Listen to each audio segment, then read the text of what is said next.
Good morning and नमस्कार दोस्तों, स्वागत है आप सभी का आपके अपने YouTube channel GK search engine पर।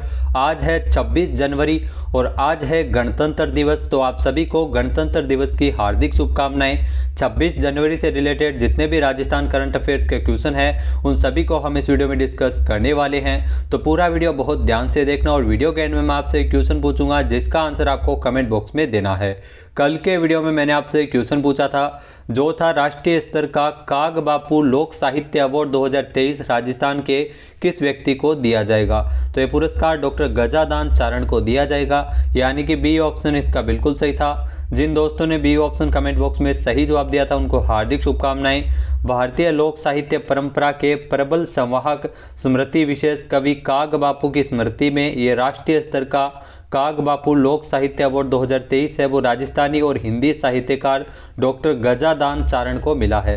डॉक्टर गजादान चारण जो वर्तमान में राजकीय कॉलेज सुजानगढ़ में कार्यरत है और इनका उपनाम है शक्ति सूत और इनका जो जन्म स्थान है वो लूणकरण सर बीकानेर में नाथूसर है।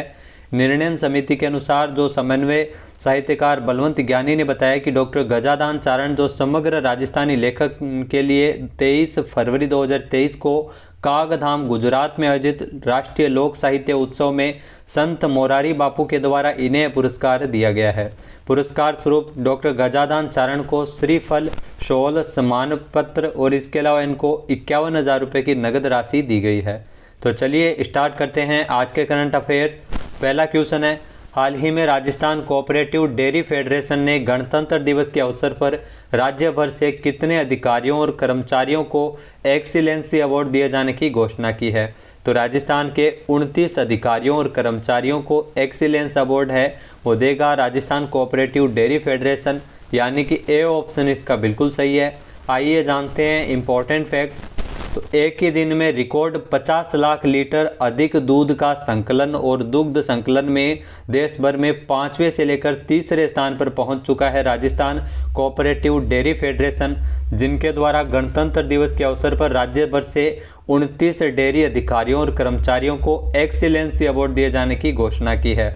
डेयरी फेडरेशन की प्रशासक और प्रबंध संचालक सुषमा अरोड़ा ने राज्य भर से जिला दुग्ध संघों में उत्कृष्ट कार्य करने वाले डेयरी अधिकारियों और कर्मचारियों को एक्सीलेंस अवार्ड से सम्मानित करेगी। सम्मानित होने वाले 29 अधिकारियों और कर्मचारियों में अगर बात की जाए तो 13 RCDF मुख्यालय के 6 पशु आहार संयंत्रों के और 7 विभिन्न जिला दुग्ध जो संघों के कार्मिक है वो शामिल है। नेक्स्ट क्वेश्चन है, राजस्थान में 14 जनवरी से लेकर 30 जनवरी तक पशु कल्याण पखवाड़ा के अंतर्गत जीव जंतु कल्याण दिवस का आयोजन है वो कब किया गया है। तो ये ध्यान रखना, जीव जंतु कल्याण दिवस है जो राजस्थान में 25 जनवरी को इसका आयोजन किया गया है, यानी कि ए ऑप्शन इसका बिल्कुल सही है। 14 से लेकर 30 जनवरी तक राजस्थान में पशु कल्याण पखवाड़ा है वो मनाया जा रहा है और इसी के अंतर्गत जीव जंतु कल्याण दिवस का आयोजन किया गया था 25 जनवरी को। आइए जानते हैं इंपॉर्टेंट फैक्ट्स। तो राज्य सरकार की ओर से जीव रक्षा के संकल्प को साकार करने के लिए जीव जंतु कल्याण बोर्ड और पशुपालन विभाग के संयुक्त तत्वावधान में 14 से लेकर 30 जनवरी तक पशु कल्याण पखवाड़ा मनाया जा रहा है और इसी पखवाड़े के अंतर्गत 25 जनवरी को जीव जंतु कल्याण बोर्ड का द्वारा जो मानसरोवर के एक निजी विद्यालय में जीव जंतु कल्याण दिवस का आयोजन भी किया गया था। पशुओं के प्रति जनता को जागरूक करने और पशुपालकों को जो उनके कल्याण हेतु सरकार के द्वारा जो ये पखवाड़ा मनाए जाने की घोषणा की थी, पशु कल्याण पखवाड़ा, जो 14 से लेकर 30 जनवरी तक मनाया जा रहा है। नेक्स्ट है, हाल ही में प्रदेश के 75 से अधिक वर्ष की उम्र के कितने रचनाधर्मियों को राजस्थान साहित्य अकादमी वर्ष 2022-23 के अमृत सम्मान से नवाजेगी। तो अमृत सम्मान है वो 9 व्यक्तियों को मिलेगा, यानी कि बी ऑप्शन इसका बिल्कुल सही है। आइए जानते हैं इंपॉर्टेंट फैक्ट्स। तो प्रदेश के 75 से अधिक वर्ष की उम्र के जो 9 रचनाधर्मियों को राजस्थान साहित्य अकादमी साल 2022-23 के अमृत सम्मान से नवाजेगी। राजस्थान साहित्य अकादमी उदयपुर के मीरा भवन में 24 जनवरी को संचालिका के अनुमोदन के स्वरूप ही ये अमृत सम्मान समिति की बैठक में निर्णय लिया गया था। अकादमी सचिव डॉक्टर बसंत सिंह सोलंकी के मुताबिक जो अकादमी के अध्यक्ष है, जी हाँ, राजस्थान साहित्य अकादमी के जो अध्यक्ष है डॉक्टर दूल्हाराम सारण की उपस्थिति में ये निर्णय लिया गया था। आपको बता दें कि ये सम्मान है वो 28 जनवरी को अकादमी के स्थापना दिवस समारोह में जो सभागार उदयपुर में आयोजित समारोह के दौरान दिए जाएंगे। हिंदी भाषा, संस्कृति, जो साहित्य, शिक्षा, साक्षरता और पत्रकारिता आदि की सेवा करने वाले 75 से अधिक उम्र के साहित्यकार जिन्होंने इससे पहले अकादमी का कोई भी सम्मान पुरस्कार नहीं जीता है, उनको 31,000 रुपये की राशि और अमृत सम्मान है वो इसमें दिया जाता है।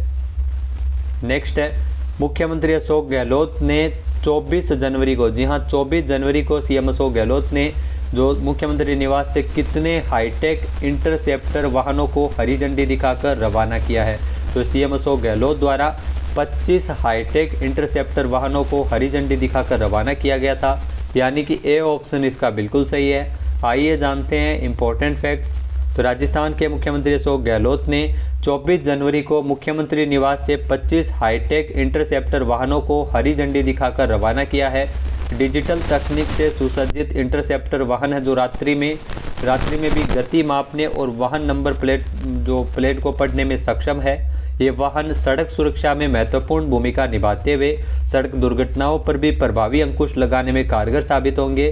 तो राज्य सरकार द्वारा सड़क सुरक्षा कोष से लगभग 5 करोड़ रुपए की लागत से राजस्थान पुलिस को ये इंटरसेप्टर वाहन उपलब्ध करवाए हैं। तो 25 हाईटेक इंटरसेप्टर वाहनों को हरी झंडी दिखाकर रवाना किया गया था।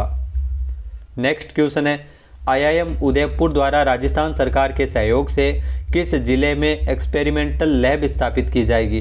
तो ध्यान रखना, जयपुर में एक्सपेरिमेंटल लैब है वो आईआईएम उदयपुर के द्वारा स्थापित की जाएगी, यानी कि ए ऑप्शन इसका बिल्कुल सही है। आइए जानते हैं इंपॉर्टेंट फैक्ट्स। तो राज्य सरकार के सहयोग से जयपुर जिले को आईआईएम उदयपुर जो एक्सपेरिमेंटल लैब है वो स्थापित करेगी। यह लैब HCM रीपा जयपुर में 4000 वर्ग फीट के भवन में स्थापित की जाएगी और 1.5 करोड़ रुपए की लागत से तैयार होने वाली ये देश की पहली ऐसी लैब होगी जहां पर विशेषज्ञ मानव मस्तिष्क और शारीरिक क्रिया विज्ञान से संबंधित अध्ययन करेंगे।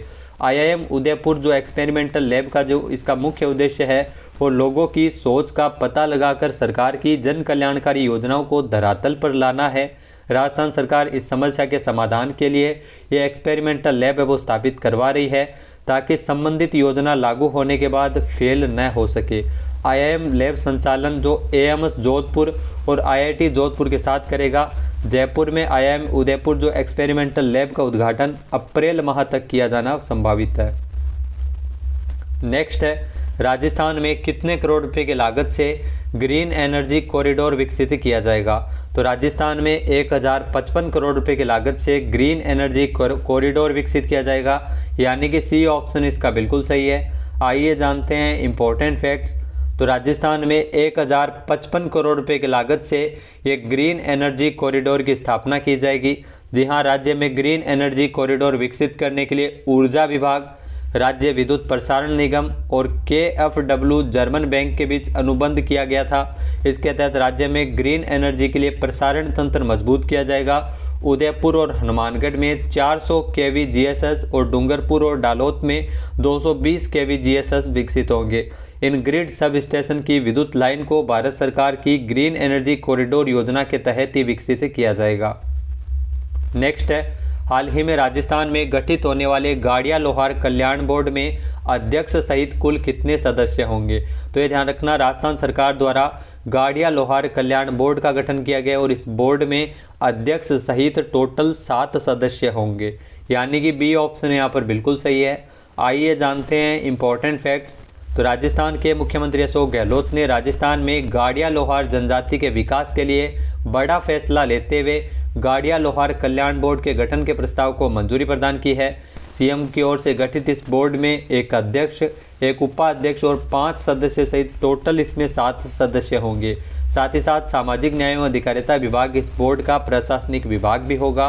राजस्थान में इस प्रस्ताव को मंजूरी मिलने के बाद गाड़िया लोहार समाज के लिए अलग से राज्य गाड़िया लोहार कल्याण बोर्ड का गठन किया जाएगा और उनके मूलभूत सुविधाएं उनको उपलब्ध करवाने और उनको समाज की मुख्य धारा से जोड़ने के लिए कार्य किया जाएगा। प्रस्तावित गाड़िया लोहार बोर्ड का जो काम है वो गाड़िया लोहार समाज के विकास एवं कल्याण के लिए विभिन्न योजनाएं प्रस्तावित करना, समुदाय को समाज की मुख्य धारा से जोड़ने के लिए स्थायी निवास उपलब्ध करवाने और संचालित विभिन्न जन कल्याणकारी योजनाओं के लिए विभिन्न विभागों से समन्वय स्थापित करना है। नेक्स्ट क्वेश्चन है, राजस्थान में वर्तमान में राज्य उपभोक्ता विवाद प्रतितोष आयोग के अध्यक्ष कौन है? तो राजस्थान में वर्तमान में राज्य उपभोक्ता विवाद प्रतितोष आयोग के अध्यक्ष है बनवारी लाल शर्मा, यानी कि ए ऑप्शन इसका बिल्कुल सही है। आइए जानते हैं इंपॉर्टेंट फैक्ट्स। तो राजस्थान में वर्तमान में राज्य उपभोक्ता विवाद प्रतितोष आयोग में अध्यक्ष के रूप में तो राजस्थान हाईकोर्ट के सेवानिवृत्त न्यायाधिपति बनवारी लाल शर्मा है। जहां राजस्थान जो राज्य उपभोक्ता विवाद प्रतितोष आयोग है वो उपभोक्ता प्रकरणों के निस्तारण की दृष्टि से पूरे देश में उत्तर प्रदेश, तमिलनाडु के साथ प्रथम 3 राज्यों में शामिल है, यानी टॉप 3 में शामिल है राजस्थान का जो राज्य उपभोक्ता विवाद प्रतितोष आयोग। अब तक टोटल 79,499 दर्ज प्रकरणों में से 75,957 प्रकरणों का निस्तारण इसमें किया जा चुका है। नेक्स्ट है, हाल ही में आईसीसी रैंकिंग में नंबर 1 ओडीआई टीम कौन सी बन गई है? तो ये ध्यान रखना, अपना देश भारत है वो आईसीसी रैंकिंग में नंबर 1 ओडीआई टीम बन गई है क्रिकेट में, यानी कि ए ऑप्शन इसका बिल्कुल सही है। आइए जानते हैं इंपॉर्टेंट फैक्ट्स। तो इंदौर के होलकर स्टेडियम में न्यूजीलैंड को 3-0 से हराने के बाद भारत है वो आईसीसी रैंकिंग में नंबर 1 टीम बन गई है। भारत ने ओडीआई रैंकिंग में शीर्ष स्थान पर कब्जा करने के लिए इंग्लैंड और न्यूजीलैंड दोनों को पीछे छोड़ दिया है। तो दूसरे स्थान पर वर्तमान में जो ओडीआई टीम है इंग्लैंड, और तीसरा स्थान है ऑस्ट्रेलिया का, और चौथे स्थान पर पहुंच गई है न्यूजीलैंड। नंबर 1 है अपना देश भारत। रैंकिंग है वो अंतर्राष्ट्रीय क्रिकेट परिषद जो आईसीसी के द्वारा जारी की गई है।